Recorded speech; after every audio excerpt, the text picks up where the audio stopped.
was a lovely summer evening. And in Crosspatch Cottage, Mr. Grumpy was at home. He sat down in an armchair and picked up a book. And then, do you know what he did? He tore all the pages out of it. Every one. Mr. Grumpy can't stand books. He has a shocking bad temper. In fact, he's quite the most bad-tempered person you can imagine.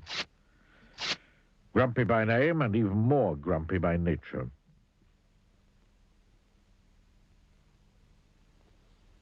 The following morning, he was out in his garden pulling up flowers. He couldn't stand pretty flowers growing in his garden. When out of the corner of his eye, he saw a figure. It was Mr. Happy. "Good morning," said Mr. Happy. "Good," said Mr. Grumpy. "What's good about it?" "But," said Mr. Happy. "But nothing," went on Mr. Grumpy. "Get out of my garden." "I beg your pardon," said Mr. Happy. "You heard me," snapped Mr. Grumpy. "Go away." "I say," laughed Mr. Happy, "you're a bad-tempered fellow." Grunted Mr. Grumpy. "And," went on Mr. Happy, "bad-tempered fellows need to change their ways." "Rubbish," retorted Mr. Grumpy, and went into his cottage, deliberately stepping on Mr. Happy's foot as he passed him. Oh, said Mr. Happy.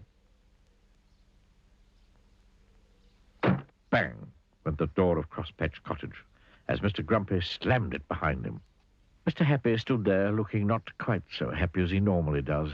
His foot hurt. He thought and thought and thought some more. Then he had an idea. He smiled and went to see Mr. Tickle. Mr. Happy told Mr. Tickle of his idea of how to get Mr. Grumpy to change his ways. And Mr. Tickle grinned the sort of grin that goes from ear to ear. That is, if you have ears, which he doesn't. Oh, he grinned, rubbing the hands at the end of those extraordinarily long arms of his together. That sounds fun. That afternoon, Mr. Grumpy went to town, shopping. He walked into Mr. Meat's shop. Mr. Meat was a butcher. "Give me some sausages," snapped Mr. Grumpy, "and be quick about it." Poor Mr. Meat, who was frightened of Mr. Grumpy, did as he was told. But as he was doing as he was told, something appeared through his shop doorway. Do you know what it was? It was an extraordinarily long arm belonging to... Well, you can guess who it belonged to, can't you? That extraordinarily long arm of Mr. Tickle's came in through the door and across the shop, up to Mr. Grumpy, and tickled him. "Oh!" squeaked Mr. Grumpy in alarm, dropping his sausages and looking round to see what had happened. But could he see anything? He could not. Grunted Mr. Grumpy, and picked up his sausages and went next door to the cake shop.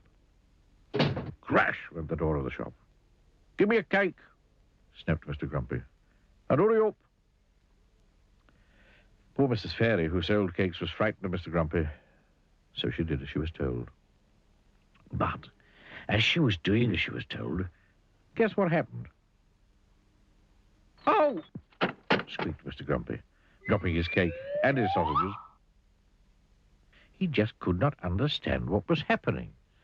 And the same thing happened at Mr. Daly's, the newspaper shop, and Mrs. Humbug's, the sweet shop, and at Mr. Bottle's dairy, and at Mr. Packett's, the grocer's. It went on all afternoon. And all afternoon, Mr. Grumpy kept being tickled. Dropping his shopping, picking it up and being tickled, and dropping his shopping and picking it up and being tickled and dropping his shopping and... Oh, he just couldn't understand it. On his way home to Crosspatch Cottage, he met Mr. Happy again. "Hello," grinned Mr. Happy. Having a nice day?" "Get out of my way," snapped Mr. Grumpy, "before I kick you."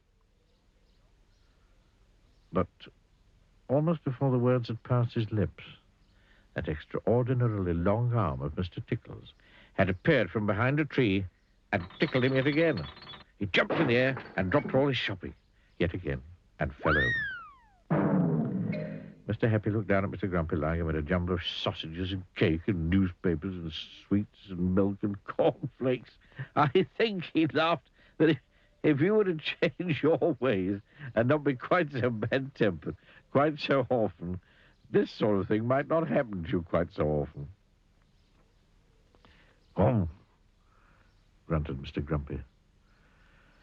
He picked up all his shopping yet again and went home to Crosspatch Cottage.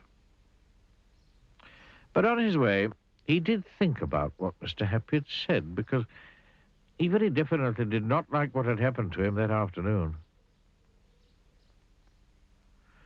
Mr. Happy and Mr. Tickle laughed and shook hands. And so after that, Mr. Grumpy did try not to be quite so bad-tempered, quite so often. And the more he tried, the less he found he was tickled. And so he tried more and more. And these days, he's quite a changed person. Why, only the other evening, he picked up a book. And you know what? He only tore out one page.